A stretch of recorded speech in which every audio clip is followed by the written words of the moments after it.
እስራኤልን የፈተኑት የኢራን ሚሳኤሎች ባታንድና ሁለትም The Fateh is not just a single missile, it's a whole series of advanced Iranian missiles designed to strike fast, hard, and accurately. ከድምጽ የፈጠነው ሴጂል ባሊስቲክ ሚሳኤል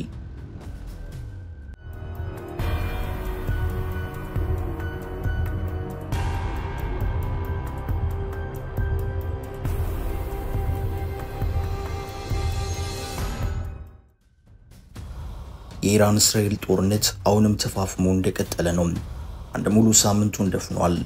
እስራኤል በኢራን ላይ ሙሉ የአየር የበላይነት በመውሰድ በኢራን ወታደራዊ ተቋማት ድብደባዎችን ማካሄዷን እንደቀጠለች ነው። ሌላ አቅጣጫ ኢራንም ሃይፋንና ቴልአቪቭን ጨምሮ የእስራኤል ከተሞችን ታሳቢ ባደረገ መልኩ ባሊስቲክ ሚሳኤሎቿን ማስወንጨፏን ቀጥላለች።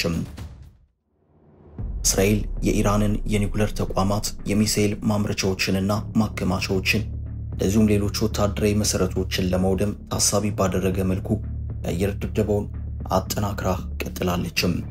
የጸጥታው ምክር ቤት በሁለቱ ሀገራት ዙሪያ ቁጭ ብሎ ለመምከር አስቸኳይ ስብሰባን ጠርቷል።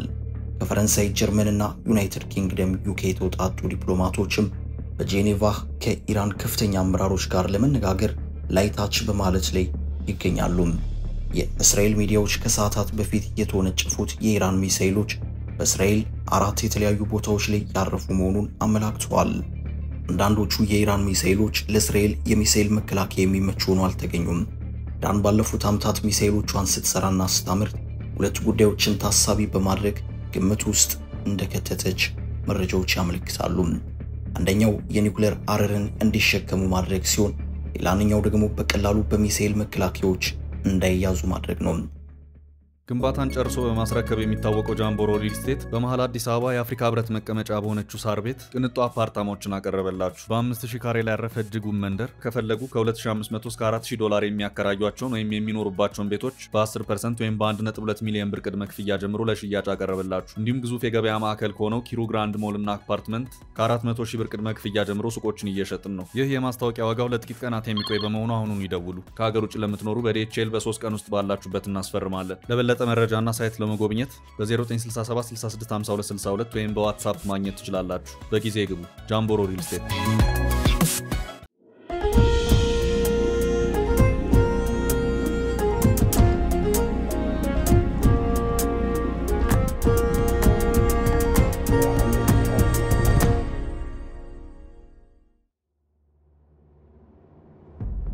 ሚሳኤሎቹ የኒውክሌር አረር እንዲሸከሙ ተደርገው ዲዛይን የተደረጉ ኢራን ወደፊት ኒውክሌርን ልታጠቅ ይችላል በሚል ታሳቢነት እንደሆነ መረጃዎች ያመለክታሉ። በሁለተኛ ደረጃ ሚሳኤሎቹ በሌሎች የሚሳኤል መከላከያ እንዳይመቱ ለማድረግ የተደረገው ጥረት በተለይ ደግሞ የእስራኤልን የሚሳኤል መከላከያ ታሳቢ ያደረገ ነው ተብሎ ተገምቷል። በዚህ ረገድ ኢራን አሏት ከሚባሉት ሚሳኤሎች መካከልም ፋታዋንና ፋታቱ የተባሉት ሁለት ሚሳኤሎች ተጠቃሾች ናቸው። The Fateh is not just a single missile, it's a whole series of advanced Iranian missiles designed to strike fast, hard, and accurately. ከሚያደርሱት የጉዳት መጠንም ብቻ ሲሆን ካላቸው ፍጥነት አኳያ ከድምጽ የፈጠኑ ወይንም ሃይፐርሶኒክ ሚሳኤል የሚባሉ ናቸው። አሁን ኢራን በመተኩሳቸው ሚሳኤሎች እስራኤል ላይ ከፍተኛ ጉዳትን ለማድረስ በርቱ ጥረቶችን እያደረገች ያለው በሁለት መልኩ ነው።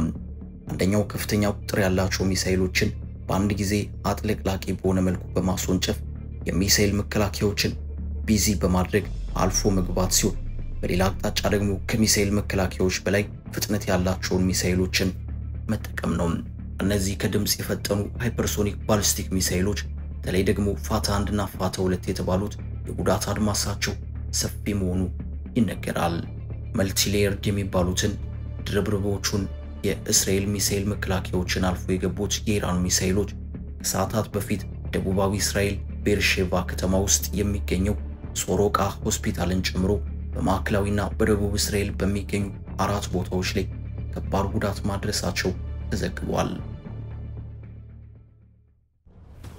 ኢራን መንግስት የዜና ወኪል ዛሬ የተፈጸመው የሚሳኤል ጥቃት ዋና ኢላማ ሆስፒታሉ አቅራቢያ የሚገኘው የእስራኤል ወታደራዊ ማዝዣና የስለላ ጣቢያ ላይ እንጂ ሆስፒታሉ ላይ አልነበረም ሲል አስታውቋል። በዚህም የጥቃቱ ኢላማ ያደረገው በጋቪያም ቴክኖሎጂ ፓርክ ውስጥ የሚገኘውን የእስራኤል መከላከያ ኃይል የእዝና ደህንነት ዋና መስሪያ ቤት ነው ብሏል።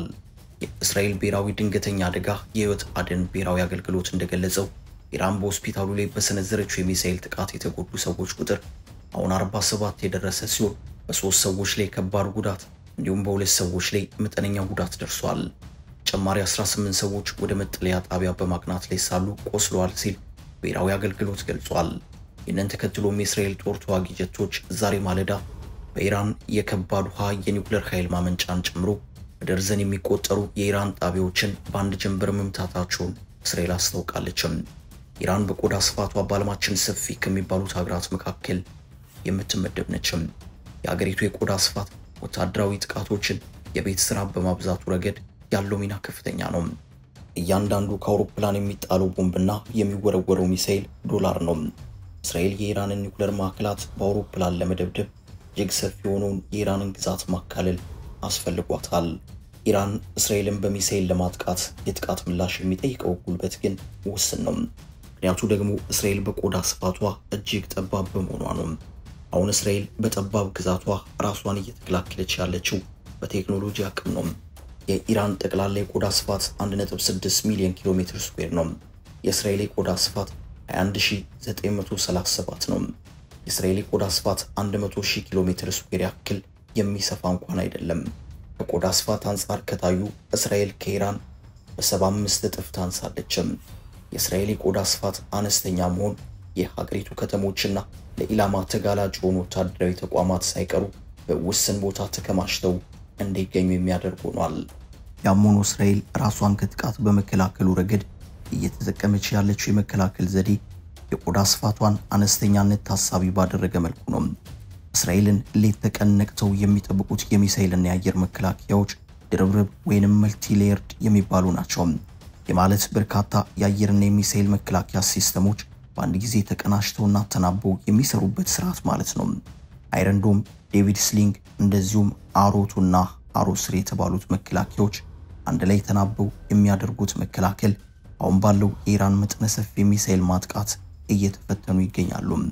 ኢራን ከምትሰነዝረው የሚሳኤል ጥቃት አንፃር እነዚሁ የተደራረቡ የሚሳኤል መከላከያ ስርዓቶች ባይኖሩ ኖሮ በእርግጥ የእስራኤል ከተሞች አሁን ባሉበት ሁኔታ ይቀጥላሉ ወይ የሚለው በራሱ አጠያቂ ነው። ከተጠቀሱት የሚሳኤል መከላከያዎች በተጨማሪም አሜሪካ ለእስራኤል ያበረከተችው ሌላ አዲስ የሚሳኤል መከላከያ ቴክኖሎጂም አለ። የነኛው ታድ የሚባል ነው። አሜሪካ ይህንን ቴክኖሎጂ ለእስራኤል ያስረከበችው ባለፈው ጥቅምት ወር ነበር። የነኛው ቴክኖሎጂ ለእስራኤል አዲስና እንግዳ በመሆኑ መሳሪያውን ከእስራኤል የሚሳኤል መከላከያ ባለሙያዎች ጋር ለማላመድም 100 የአሜሪካ የዘርፉ ባለሙያዎች ወደ እስራኤል የተላኩ መሆኑን የቢቢሲ ዘገባ ያመለክታል። ያም ሆኖ ግን አንድ ሳምንት በሞላው በዚሁ የኢራን እስራኤል ጦርነት ሁሉም የእስራኤልና የአሜሪካ የሚሳኤል መከላከያ ሲስተሞች 100% የኢራንን ጥቃቶች መከላከል የቻሉበት ሁኔታ አልታየም። ኢራን በአሁኑ ሰዓት ከምትመካባቸው ሚሳኤሎች መካከል አንደኛውን ማለትም ሲጄል ባሊስቲክ ሚሳኤል የተባለውን ወደ እስራኤል አስወንጭፈዋለች። ይህ በግንባታው ሂደት ባለ 2 ደረጃ ነው የሚባልለት የሚሳኤል አይነት ሲወነጨፍ 2500 ኪሎ ሜትር ርቀት ያለ ኢላማን መምታት የሚችል እንደሆነ ይነገርለታል። 18 ሜትር ርዝመት አለው። ክብደቱ በአማካኝ 23000 ኪሎ ግራም ነው። 230 ኩንታል እንደማለት ነው። በመካከለኛ ርቀት ሚሳኤል ወይንም ሚዲየም ሬንጅ ባሊስቲክ ሚሳኤል የተመዘገበ ነው። ከየትኛውም የሚሳኤል አይነት የቴክኖሎጂ ቅጂ የሌለበትና ሙሉ በሙሉ የኢራን ቴክኖሎጂ መሆኑን መረጃዎች ያመለክታሉ። ሆኖም በቴክኖሎጂው በኩል ኢራናውያን ብቻ ሳይሆኑ ቻይናም ጭምር ነበረችበትም። ግንባታው በ1990ዎቹ የጀመረው ሲጄል ባሊስቲክ ሚሳኤል ባለፉት 10 ዓመታት ከፍተኛ የሆነ ለውጥን በማምጣት አሁን ያለበት ደረጃ ላይ እየደረሰ መሆኑን ታውቋል። ኢራን ወሳኝ ጥምቆራጭ ነው የምትለው የሲጄል ባሊስቲክ ሚሳኤል ወደ እስራኤል ከመወንጨፉ በፊት በኢራን በኩል አሁን የሲኦል ደጆች ሊከፈቱ ነው። ሲጄል ባሊስቲክ ሚሳኤል ይተኮሳል ተቀበሉት የሚል ማስጠንቀቂያም ለእስራኤል ተልኳል። የእስራኤል አብዮታዊ ዘብ በ12ኛው ዙር የኢራን ሚሳኤል ማስወንጨፍ ሂደት አደገኛውን ሲጄል ባሊስቲክ ሚሳኤል ጽዮናዊቷ እስራኤል ላይ ተኩሷል። የሲኦል በሮች ተከፍተዋል። የጠላት የመከላከል አቅም ደቋል። አሁን ለድሮኖቻችንና አየር ኃይላችን በር ከፋች ስራዎችን እየሰራን ነው የኢራን አብዮታዊ ዘብ አስራጭው መግለጫው አመላክቷል። በአሁኑ ሰዓት ሁሉም በወታደራዊ አቅማቸው የደረጁ አገራት የሚሳኤልና የአየር መከላከያ አቅማቸውን ማዘመን ግድ እያላቸው ነው። መደበኛ ወታደር የማይሰለፍበትና ቴክኖሎጂ ብቻ የሚዋጋበት ዘመን ላይ ተደርሷል። በአውሮፓ ከጊዜ ወደ ጊዜ በወታደራዊ አቅሟ እየደረጀች የመጣችው ቱርክ ከሰሞኑ በአዲስ የሚሳኤልና የአየር ጥቃት መከላከያ ቴክኖሎጂ ብቅ ብላለች። ራሷ በሰራችው የውጊያ ድሮን ቴክኖሎጂ አንቱታን ያተረፈችው ቱርክ ከሰሞኑ ደግሞ ስቲል ዶም ወይንም የብረቱ ጣሪያ በተባለው አዲስ የአየር መከላከያ ተከስታለች። ቱርክን ወደዚህ እጅግ የዘመነ የአየር መከላከያ ግንባታ ቴክኖሎጂ እንድትገባ ያደረጋት ቀደም ብሎ በግዢ መልኩ ከአውሮፓ ሀገራት ገዝታ ለመቅጠም ያደረገቻቸው ጥረቶች በሙሉ በእንቢታ ያለ ስኬት ከተደመደሙ በኋላ ነው። ይህ አዲሱ በቱርክ ይፋ የሆነው የአየር መከላከያ ቴክኖሎጂ በርካታ የአየር ውስብስብ በርካታ የአየር መከላከያ ቴክኖሎጂዎችን በአንድ ላይ አቅፎ ያዘና አርቲፊሻል ኢንተለጀንስም ሳይቀር አካቶ ያዘም ነው ተብሎለታል። ቱርክ አውሮፓዊ ሀገር ብትሆንም በምዕራብ አውሮፓ ሀገራት እየደረሰባት ያለው መገለል ሁሉንም በራሷ መንገድ ለማከናወን የሚያስችል ለና ጉልበትን እየሰጣት ነው። አገሪቱ በምዕራብ አውሮፓና ሁሌም የጦርነት የሳት ወላፈን በማያጣው መካከለኛው ምስራቅ መገናኛ ነጥብ ላይ ያለች ሀገር ነች። እናም ቱርክ ወታደራዊ አቅሟን ማዘመንና ሁሌም ንቁ ሆኖ መጠባበቅ ግድ ይላታል። አገሪቱ ከሰሞኑ በመካከለኛው ምስራቅ ያለውን ውጥረት ተከትሎ የድንበርና የአየር ክልሏን ደህንነት እያጠናከረች እንደሚገኝ አስታውቃለች። በቀጠናው ውጥረት እየጨመረ መምጣቱን ተከትሎ ደህንነቷን እያጠናከረች ስለመሆኑ የገለጹት የመከላከያ ሚኒስትሯ ያሳር ጉለር ቱርክ የብረት ጣሪያ የሚል ስያሜ ያለው የአየር መከላከያ ስርዓት መጠቀም መጀመሯን ጠቁመዋል። በእስራኤል ጉዳይ ላይ ሁልጊዜም በተቃውሞ ጎራ ላይ ያለችው ቱርክ አሁንም ቢሆን እስራኤል በኢራን ላይ ካደረሰችው ጥቃትና በሁለቱ ሀገራት ጦርነት ዙሪያ እስራኤልን እያወገዘች ትገኛለች። የቱርክ መከላከያ ሚኒስትሯ ያሳር ጉለር አክለውም እስራኤል በኢራን ላይ የወሰደችውን ጥቃት ያወገዙ ሲሆን ጉዳዩን በቅርበት እየተከታተለን ነው ሲሉ አስታውቀዋል። የእስራኤል ህገወጥ ድርጊቶች በመላው ቀጠና ላይ ግጭትን ለማስፋፋት ያለሙ መሆናቸውን መጀመሪያ በጋዛ ከዚያም በሊባኖስ አሁን ደግሞ በኢራን እየፈጸመች ያለው ጥቃት ማሳያ ነው ሲሉ ሚኒስትሩ አክለዋል። አበቃን። ሰናይ ጊዜን ተመኘን።